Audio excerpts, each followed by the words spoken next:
It's your friendly neighborhood laser lady. You know what kills more craft show dreams than bad products? Not making any real money from them. If you're not using a pricing formula for craft fairs and expos, you're literally paying people to buy your stuff. And this was me for many years. But now I'm going to show you my exact formula to make sure you come across like a serious business while making some real money. And I promise this will be more fun than a 9th grade math class. So let's dive in. The common undercharging mind frame trap. Here's how it usually goes. You make something beautiful, you roughly know what your material cost is, maybe $4 in wood, $2 in supplies. So you double it, you charge something like $12, someone buys it, you feel great. And then 3 hours later you realize, wait a minute, how long did that actually take me to make?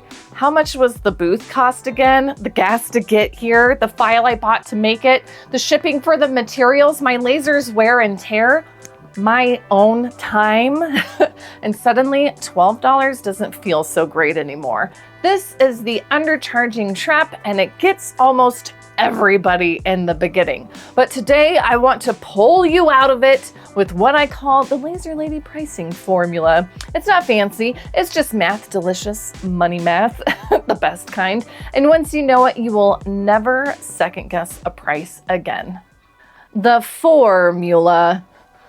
There are 4 things you need to add up to find your real cost. Just 4, that's it.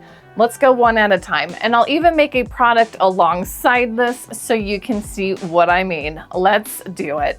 Step number 1, material cost. This one everybody knows. What did your board cost, your acrylic? What supplies did you use, tape, varnish, whatever it took? Write down every single thing, even if it's just a few cents. Those cents are sneaky and they add up fast. For our example today, let's use this book-looking thingy. I got it on sale for $6.74, easy. I will be using a stain, varnish, and a little bit of felt. For things like stain or paint, I like to estimate and round up a little how many projects you can make from a whole bottle. This bottle cost me $11.95, free shipping. I estimate I can get at least 40 projects out of this bottle, which puts us at 30 cents. The varnish spray is $6.98, and I can get maybe 25 projects out of it, so that's 28 cents.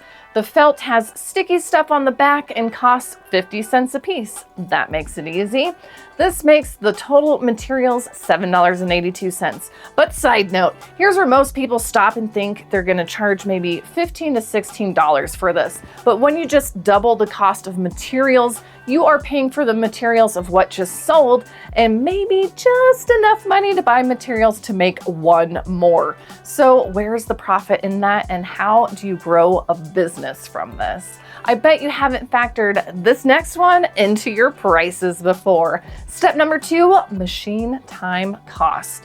This is the sneaky one, the one most people skip altogether. Your laser machine costs real money to run, electricity, wear and tear on the machine, replacement parts over time. I estimate roughly $5 per hour for laser runtime. Depending on your machine, you might want to adjust this. So if this wood box takes 10 minutes to engrave, that's 83 cents in machine time. And write it down, it's going to count.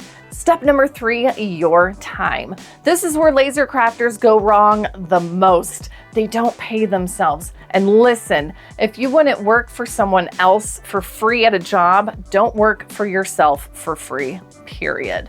Decide your hourly rate, minimum, let's say 20 bucks an hour. And I want you to think about the full process, not just the laser time, the setup, loading the machine, cleaning the piece, staining it, sanding it, etc.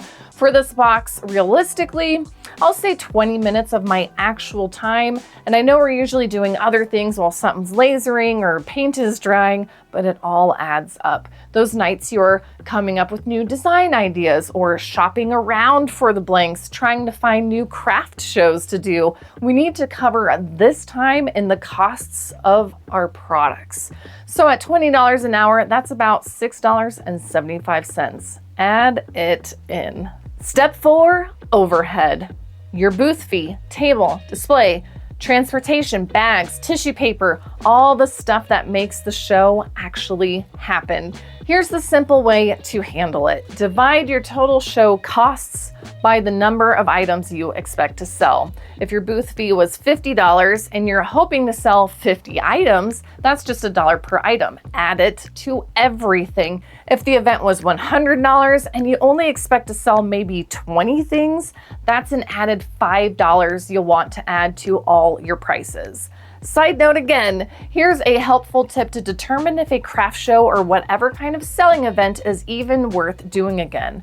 I go with a 10% rule. If I pay $40 for a table, I want to make at least $400. That way the booth cost is only 10%. When I do a really big event like a Comic-Con or something like that, a table might be $500. And yes, I want to make $5,000. If I don't hit that number or a number I'm minimally comfortable with, then that event is just not for me. If you paid $100 for an event and only made $200, you might want to skip that one next year. But remember, every time we have a failure, it's a lesson in disguise. So take time to assess and learn from it. Here's the total. For the materials, machine time, my time, and overhead, we land at about $16.40. So is this what we charge? No, sir. I recommend a minimum of 2 times your real cost for craft shows. 2.5 is preferable. Why? 2 reasons. 1, because you're worth it, and 2, because this is a one-of-a-kind rarity, something you literally can't find anywhere else.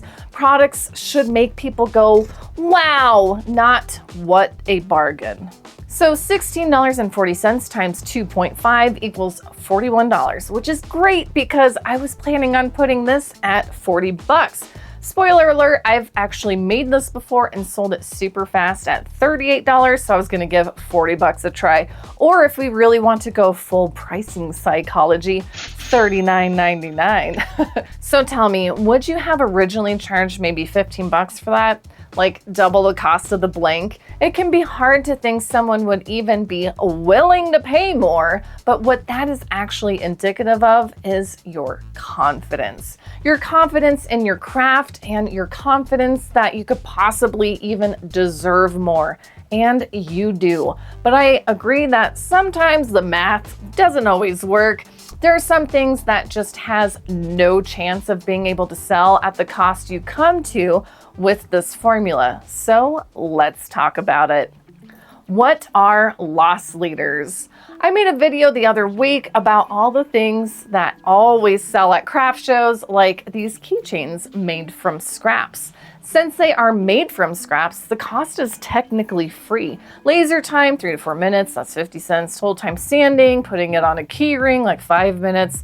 So with all the costs, we are looking at $4. And at 2.5 times that, it's 10 bucks. But wait, I've been telling you to price these low, like $3 to $5. So what's going on here? Here's the thing. These are what we call loss leaders. You price them below your 2 or 2.5x because they are the bait.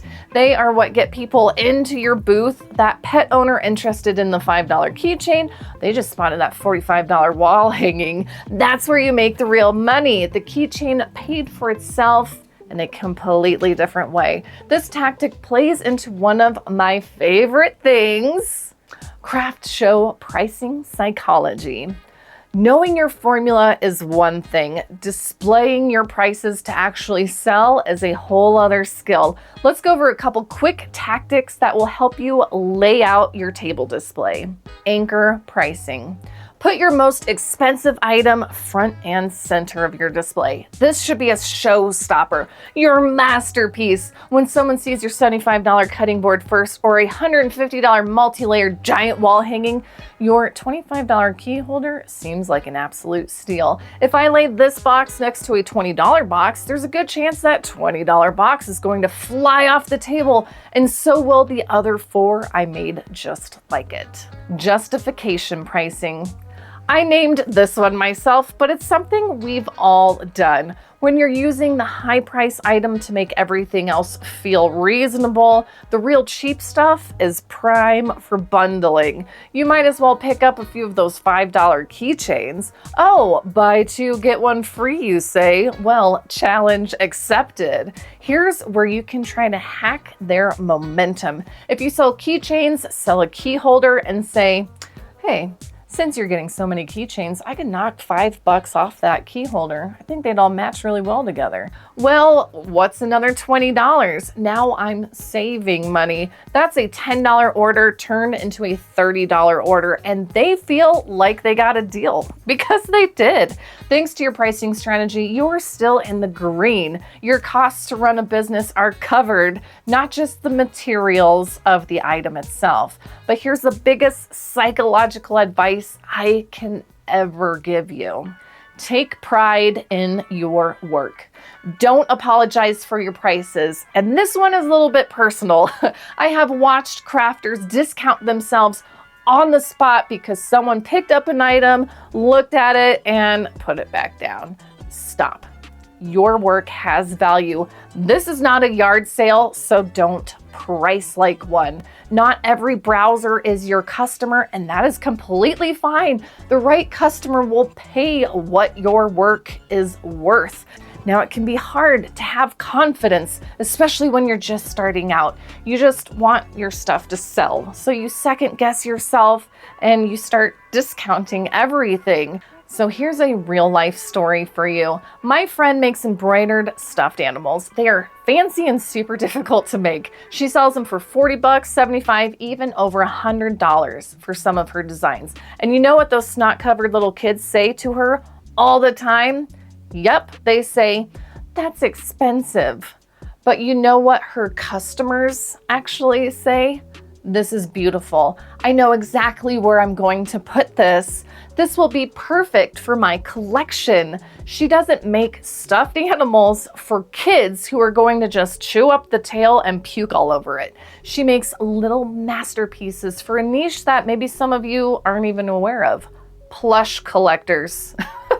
But she also sells little embroidered keychains for $10, loss leader, and smaller, more simple stuffed animals for $25 that sits next to her $100 fancy dragon. Anchor pricing, and just wait till you ask her about her bundling options. Justification pricing. So maybe you'll use the pricing formula we've gone over here today, or maybe you'll stick to pricing things the way you always have. I just need you to know this. Your products have value, you have value, you can win at this, and I believe in you. And I'm not the only one. I will actually be hosting a laser summit this May called the Ignite and Scale Summit. The theme this time is all about finding your perfect product. And I'm bringing in a bunch of familiar faces from the laser sphere to teach you everything you need to know to ignite your laser knowledge and scale your business, no matter what stage it's in. Tickets go on sale soon, so sign up to the email list link down below and you'll be the first to know when tickets go live. If you haven't seen my other recent video on products that always sell at craft shows, then check out this video next. I go over 5 surprising laser projects, plus a little psychology that any niche should be making. Thank you so much for watching and happy crafting!